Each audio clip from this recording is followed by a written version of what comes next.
MIG ఈ వివిధ కాలనీల్లో ఉన్నటువంటి అనేక సంవత్సరాలుగా పెండింగ్లో ఉన్న సమస్యల పట్ల ఒక బాధ్యత గల ఎంపీగా ఎన్నికల కంటే ముందు ఇచ్చినటువంటి హామీలకు సంబంధించి ఉదయం నుంచి కాలనీ పెద్దలందరితో కలిసి భారత ప్రభుత్వం మంజూరు చేసినటువంటి వివిధ అంశాలని వారి దృష్టికి తీసుకొచ్చేటువంటి ప్రయత్నం చేయడం జరిగింది.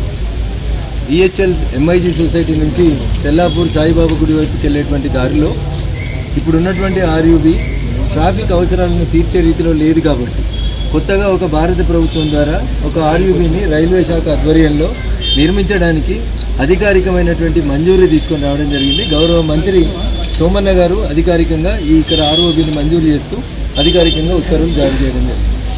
అయితే ఆర్ఓబీ కన్స్ట్రక్షన్ తర్వాత ఇరుపక్కల తిరిగి రోడ్డు కన్స్ట్రక్షన్ ఏదైతే చేయాల్సి ఉందో దానికి సంబంధించి కొన్ని ఎంక్రోచ్మెంట్స్, కొన్ని కాలనీ అవసరాలు వీటన్నింటినీ దృష్టిలో పెట్టుకొని ఈరోజు ఎంఐజీ సొసైటీ లోపల మీటింగ్ నిర్వహించడం జరిగింది. కాలనీ బయట ఉన్నటువంటి స్థలాలకు సంబంధించిన విల్లాస్ యజమానులతో కూడా మాట్లాడడం జరిగింది.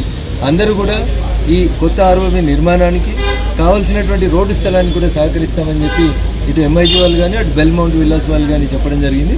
వారందరూ కూడా ప్రత్యేకంగా ధన్యవాదాలు తెలియజేస్తామని, సాధ్యమైనంత త్వరగా ఈ ఆర్యూబీ కన్స్ట్రక్షన్ పనులని ప్రారంభిస్తామని చెప్పి కూడా ఈ ప్రాంత ప్రజలకి గెలిచినటువంటి ఎంపీగా వారికి అందరికీ కూడా సవినయంగా ఈ సందర్భంగా తెలియజేస్తాం. ఇకపోతే ఈ ప్రాంతంలో ఉన్నటువంటి సమస్యలు, ట్రాఫిక్ అవసరాలు, తెల్లాపూర్ రైల్వే స్టేషన్కి సంబంధించిన సమస్యల విషయానికి వచ్చినప్పుడు ఎంఐజీ నుంచి RR7 వైపు నడవడానికి ఎట్లాంటి కనెక్టివిటీ లేదు కాబట్టి ఒక రైల్వే ఫుట్ఓవర్ బ్రిడ్జిని, అదే రకంగా తెల్లాపూర్లో ఆగుతున్నటువంటి MMTS రైల్ని ఈదుల్లాగులపల్లి వరకు ఎక్స్టెన్షన్ చేయడం కోసమని సౌత్ సెంట్రల్ రైల్వే GM గారితో ఒక అధికారికమైనటువంటి సమావేశం, దాంతోపాటు నేషనల్ హైవే పటాన్చెరు ఇక్రిసాట్ వద్ద ఉన్నటువంటి నేషనల్ హైవే నెంబర్ 9 దగ్గర నుంచి మొదలుకుంటే RR7 వరకు ESI హాస్పిటల్ ముందు నుంచి అన్నమయ్య కాలనీ పక్క నుంచి తెల్లాపూర్ మున్సిపల్ కొత్త కార్యాలయం వరకు ఒక నూతన రోడ్డు ఏర్పాటు కోసం అని చెప్పి కూడా అటు GHMC, ఇటు BHEL, ఇటు తెల్లాపూర్ మున్సిపల్కి సంబంధించినటువంటి అధికారులతో కోఆర్డినేట్ చేస్తూ ఉన్నాం. సాధ్యమైనంత తొందరగా ఆ రోడ్డు పనులు ప్రారంభించి ఈ ప్రాంతంలో ఉన్నటువంటి ట్రాఫిక్ సమస్యకి శాశ్వత పరిష్కారం చూపించాలని ప్రయత్నం చేస్తాం.